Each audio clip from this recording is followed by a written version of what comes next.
Hi guys! Welcome back to another Lit Chicks video, and this month we're going to be talking about One Day in December, which we both love so much. Oh my god. Yes. This is actually a Reese book club pick. We had actually come across an article for Cozy Winter Reads and we picked this, and then all of a sudden she picked it. So are we as amazing as Reese for picking this? She's actually tapping into our brains, and maybe next month the book we pick is gonna be another Reese Witherspoon book club pick. Yes. So we have Lori and Jack, and basically, so it takes place in London during December. Another London read. I know, right? Yes. So it takes place in London with Lori. She's sitting in a bus. It starts off in 2006, yes. And she's sitting on a bus, and then she glances outside, and all of a sudden she sees this guy, and then Their eyes meet. I know, and then they're like instant connection. He gets up because he sees her, and he's trying to make his way into the bus. But it's already on its way leaving, kind of thing. It leaves. So a misconnection. Exactly, yes. And so then later that year, it like jumps forward again. Yes. Like, so she's been trying to find this person because she's like, I need to find him. He seems like the perfect guy. And what happens is the following December, she's almost about to give up. Yes. Almost about to give up. She has this best friend named Sarah. Her they best live friend. together. And she's told her all about this guy, like my bus guy. That bus boy, I need him, I want him. The bus boy. I fell in love with her. Yes.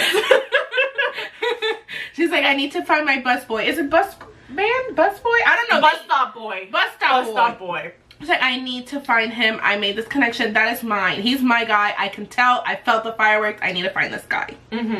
And so Sarah's helping her too. Like all throughout the year, she's helping her. She's about to start giving up hope, thinking that maybe, I just feel like it's blocking the word.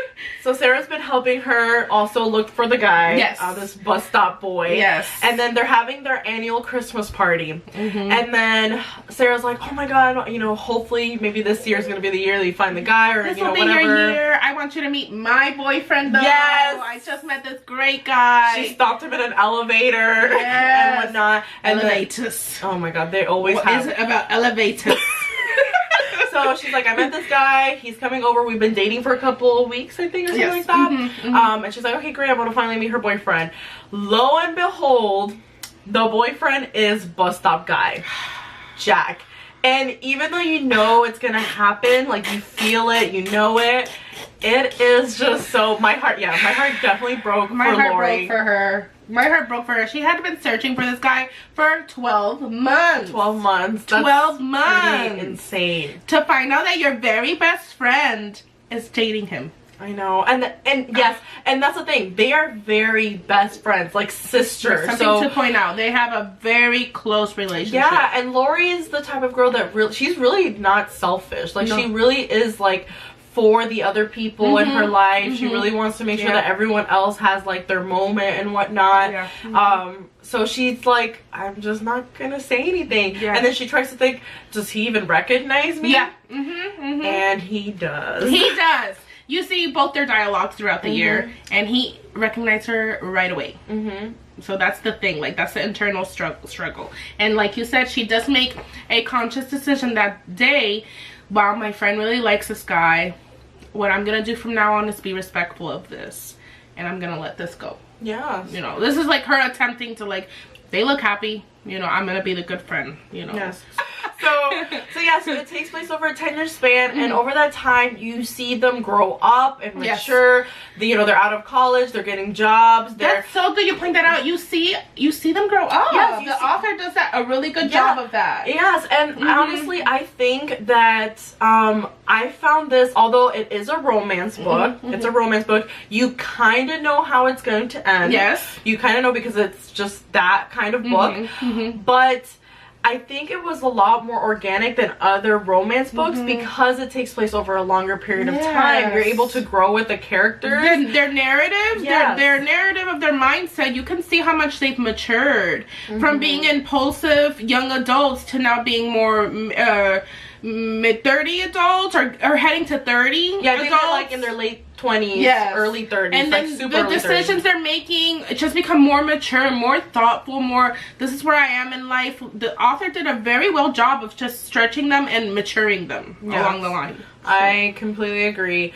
I think this is why I loved it that much though, because it was relatable, because it just really makes you realize that things take time. Absolutely. It's so sexy factor.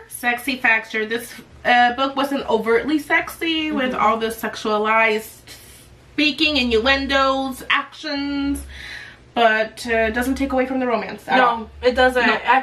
I feel like it was they talk about sexy stuff. Yeah, because they're girlfriends too. Talking about Lori and Sarah, they're BFFs, so they'll be like, oh yeah, I had a great time because this, and this.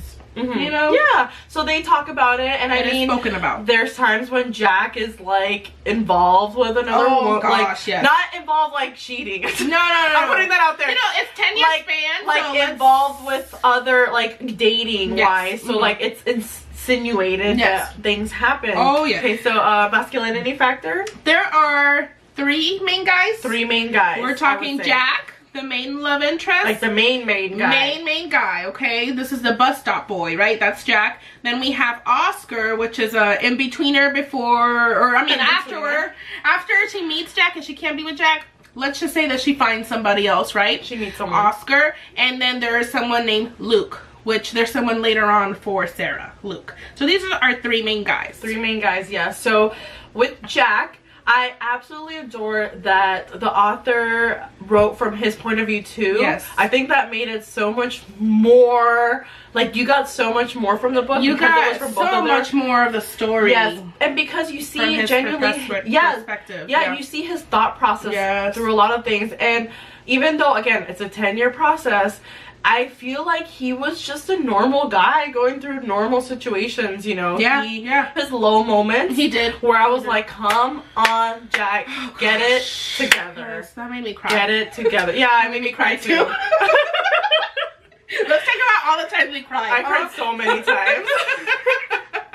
And then there's Oscar, which is the guy that, not to give too much detail, but it is the guy that, like you said, that Lori meets in that 10-year span.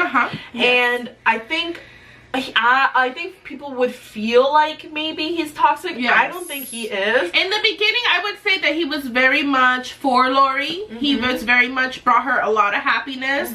He was very much a neutral person. I think later on in their fallout, we just see a side that we don't like. Yeah, I mean, I think you're seeing the progression of them, what is it, growing apart. And we have not like a main guy as in like Jack or Oscar, a nice supporting but like character. A little cute supporting character, Luke, this Australian guy. Just this cute little surfer, frappy, little flappy, little adorable blonde. Like, the way they describe him, it makes me want to be friends with him. Like, he just seems like such a genuinely good guy. I feel like he's one of those guys that's like super tan, cute, curly blonde hair, smiles at everyone, life of the party kind of guy. Like, super fun. So, movie rating? I say PG-13. Yeah. There's no overt, raunchy, rambunctious behavior. Just it's very like a holiday movie, the kind that we watch. Yeah, she actually says in the back of the book, if you skip on back of the book, don't skip on this back of the book. She gives a lot of really good extra details. Yeah, she does. There's like a little interview thing and recipes. But she mentions that she was really much inspired by like those holiday movies like Love Actually, and actually she makes a lot of references to it and throughout the book too. Really funny, even in the beginning, from the very beginning. So you definitely see the spirit of like those holiday movies like living in this book. It was very sweet. And actually I think it says one day in December, but I actually think it's really good to read now in the beginning of the year, because every year that starts, Lori does her New Year's resolutions. She starts every like January with a nice little list of things to do. I'm gonna share a quote, but I think that this really taught us that love takes time. Oh my gosh, that's the book. Done. Summarized. You don't need to know We're anything done else. here, guys. Bye. I was like, that was perfect. Love takes time, and I think that sometimes you have to grow into your ultimate version of you before you're ready to be with someone else. So, okay, time for favorite quotes. And this one is a really good summary of what the book is. Well, this is by Lori.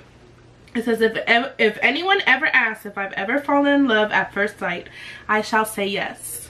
For one glorious moment on the 21st of December, 2006.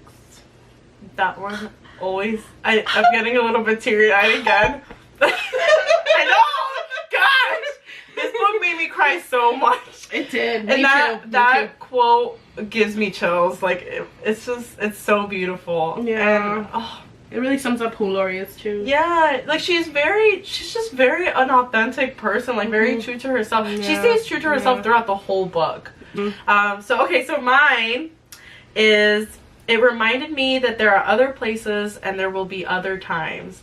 And I love that one because I feel like that's actually a pretty good mantra for the book and just maybe for life in general. Because if it doesn't work out now, that doesn't mean it's it. That's it. It doesn't mean it's over. It doesn't mean the story ended. It just means that there's going to be other times. There's going to be other places, other opportunities.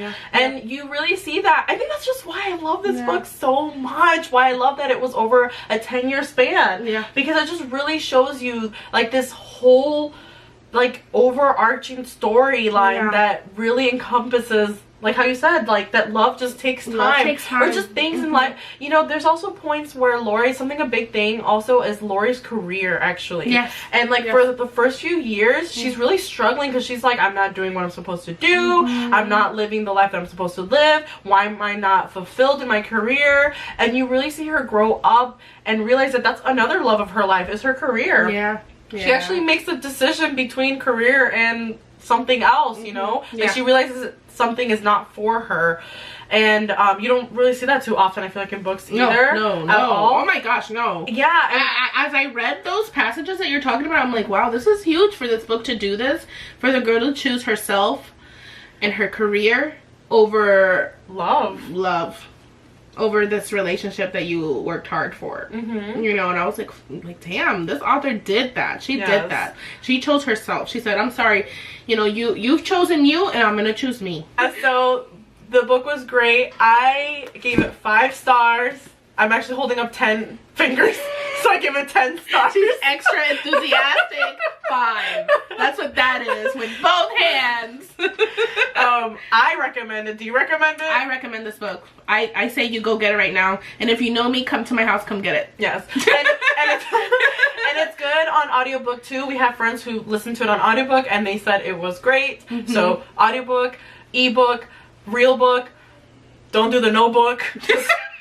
Just get the book. But yes, thank you for joining us. Have a happy new year. Yay! A new year full of more lit chick videos. And we'll see you next month. Bye.